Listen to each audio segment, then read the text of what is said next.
Hi, I'm Joe Chilling, weekday morning, 7 to 9 a.m. on Buffalo's oldie station, The Big Weck.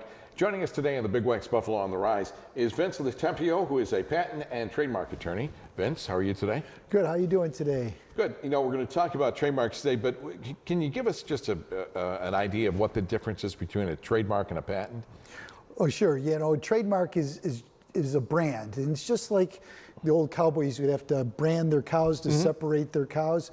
You know, your brand separates your product from everybody else's product. The patent protects the way the product works, the utility of it.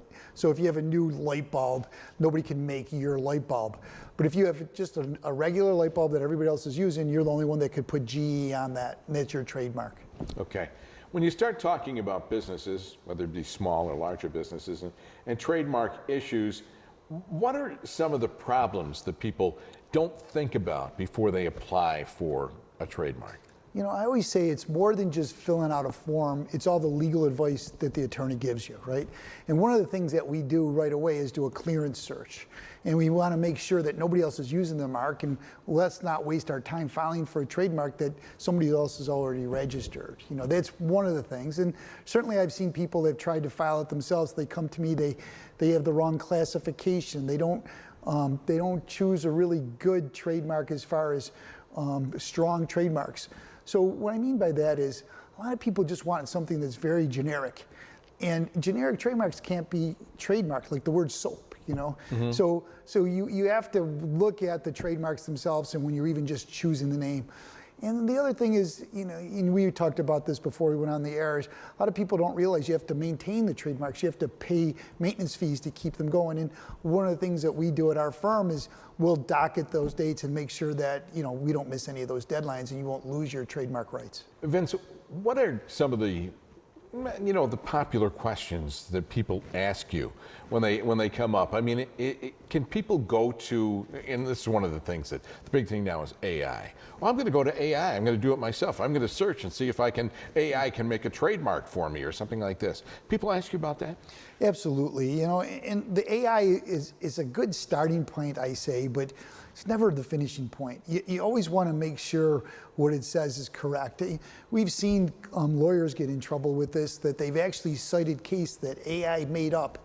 You know, and I've had clients come to me and say, look, I've created this nice cease and desist letter to send out, you know, using AI, and how does it look to me? And I look at a glance, to the untrained eye, it looks pretty good, but it's missing a lot of key elements, you know, that you know, legally that needs to be in there, or it's just plain incorrect.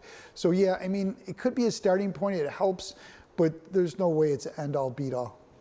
Let's talk about some of the points, some of the fine points, or 5 points, as you were talking to me about before.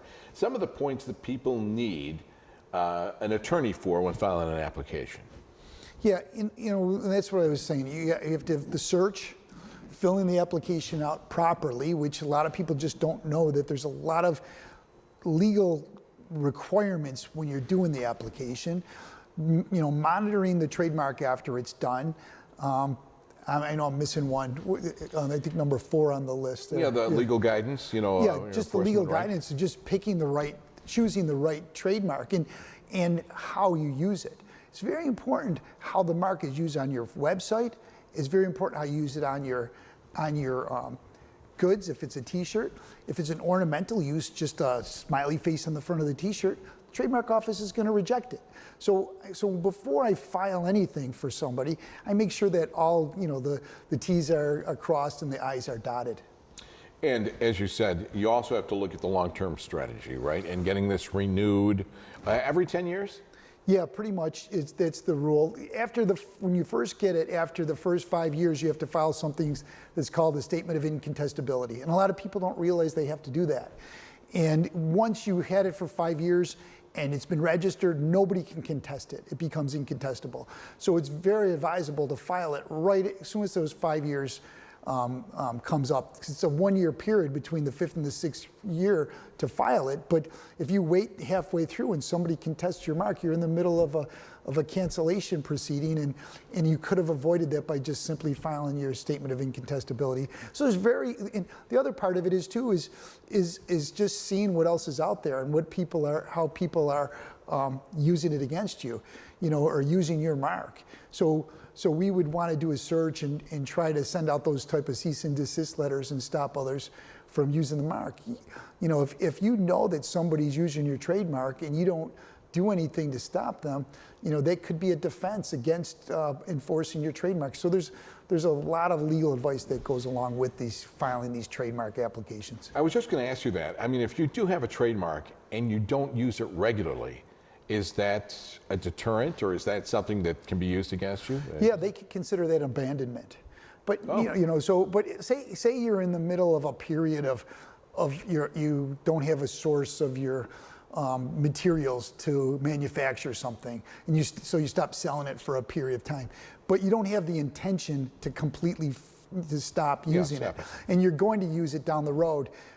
Soon as your manufacturing problem gets resolved or whatever. So there is excusable non-use. There is, but yeah, if you stop using it, it's considered abandonment. The reason for that is that it's not like a domain name where you can just sit on it and not use it.